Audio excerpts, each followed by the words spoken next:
अब हम इसी पार्ट का अगला टॉपिक पढ़ेंगे। अगला टॉपिक है व्यावसायिक संरचना। व्यावसायिक संरचना में हम क्या पढ़ने वाले हैं, एक बेसिक आइडिया लेते हैं कि हम क्या पढ़ेंगे। भारत का व्यावसायिक संरचना मतलब कि व्यवसाय में कितने लोग क्या कर रहे थे, ज्यादातर लोग कौन से व्यवसाय में थे, उसके बाद क्या व्यवसाय फल फूल रहा था वो हमने पहले ही देख लिया है। तो सेवा क्षेत्र, विनिर्माण क्षेत्र या कृषि क्षेत्र, इनमें कौन कितने कैसे थे, ठीक है, हम उसके बारे में थोड़ा सा डिटेल में पढ़ेंगे। व्यावसायिक संरचना, ठीक है, इसमें हम क्या पढ़ने वाले हैं कि औपनिवेशिक शासन काल में, औपनिवेशिक शासन यानी ब्रिटिश का शासन जो था, औपनिवेशिक शासन काल में कृषि सबसे बड़ा व्यवसाय था।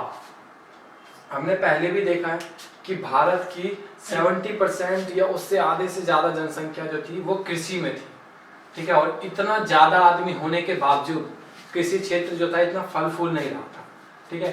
तो भारत का जो था शासन काल में कृषि सबसे बड़ा व्यवसायिक क्षेत्र था, ज्यादातर लोग इसी में अपना व्यवसाय करते थे, ठीक है। दूसरा क्या है कि 70 से 75%, अब सबसे बड़ा व्यवसाय था तो कितने लोग थे, लगभग 70 से 75% लोग जनसंख्या कृषि क्षेत्र में थी, ठीक है, कि हमारी जनसंख्या का 70 से 75% जनसंख्या कृषि क्षेत्र में काम कर रही थी। 10% जनसंख्या विनिर्माण क्षेत्र, विनिर्माण क्षेत्र होता है जैसे कि फैक्ट्री वगैरह, जहाँ पे कच्चे माल का यूज करके एक नया माल बनाया जाता है, नया उपयोग में लाने वाली वस्तु बनाई जाती है, उसको कहते हैं विनिर्माण क्षेत्र, ठीक है। तो 10% जनसंख्या लगभग विनिर्माण क्षेत्र में काम कर रही थी, और 15 से 20% जनसंख्या जो थी वो सेवा क्षेत्र में, सेवा क्षेत्र जैसे डॉक्टर, हमने पहले भी पढ़ा हुआ है लेकिन फिर भी मैं एक आइडिया दे देता हूँ। सेवा क्षेत्र यानी एक डॉक्टर हो गया, सीए हो जाता है, कोई इंजीनियर हो जाता है जिसने अपनी पढ़ाई करी है और उससे नॉलेज का यूज करके हम उसको पैसा देते हैं। डॉक्टर हमें कोई चीज नहीं देता, ठीक है, डॉक्टर अपना नॉलेज शेयर करता है हमसे और हमसे पैसा लेता है इसी चीज का।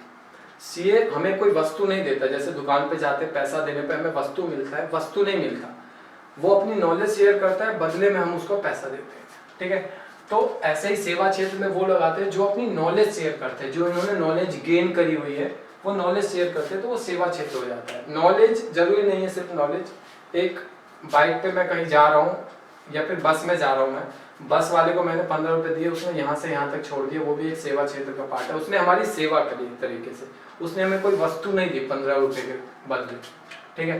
तो ये सारी सेवा क्षेत्र होती है।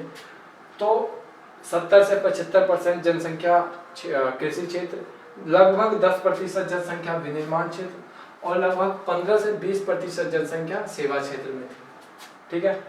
और क्या था, उस समय का मद्रास प्रेसिडेंसी, उस समय का मद्रास प्रेसिडेंसी में दक्षिण भारत के जो राज्य हैं जैसे कि कर्नाटक हो गया, तमिलनाडु हो गया, आंध्र प्रदेश हो गया, ये इंक्लूड हो जाते थे सारे।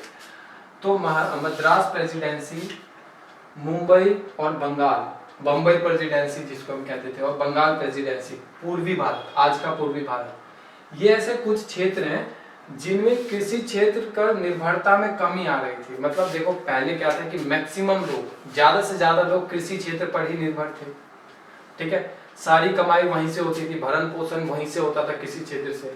लेकिन धीरे धीरे जैसे चीजें बढ़ती गई तो कृषि क्षेत्र पर जो जितनी निर्भरता थी ना लोगों की, डिपेंडेंसी, वो डिपेंडेंसी धीरे धीरे थोड़ी कम होती गई, ठीक है। तो कम कहाँ देखा गया, कम देखा गया इधर दक्षिण भारत में, जिसे हम मद्रास प्रेसिडेंसी कहते थे, बॉम्बे प्रेसिडेंसी, बंगाल प्रेसिडेंसी के कुछ क्षेत्रों में, सब नहीं, कुछ क्षेत्रों में कृषि पर जो थी वो निर्भरता की में कमी आई, ठीक है। लेकिन वहीं साथ साथ जब हम परंतु पंजाब, राजस्थान, उड़ीसा इनकी बात करते हैं, तो इनकी बात करते हैं तो क्या देखते हैं कि एक तरफ मुंबई, बंगाल और ये मद्रास प्रेसिडेंसी में तो कमी आई दक्षिण भारत में, लेकिन यहाँ पर डिपेंडेंसी और बढ़ी, कृषि श्रमिकों का अनुपात में वृद्धि देखी गई, मतलब कि ज्यादा लोग कृषि में जाने के वो तत्परता दिखी कि ज्यादा से ज्यादा लोग कृषि में जा रहे थे, ठीक है।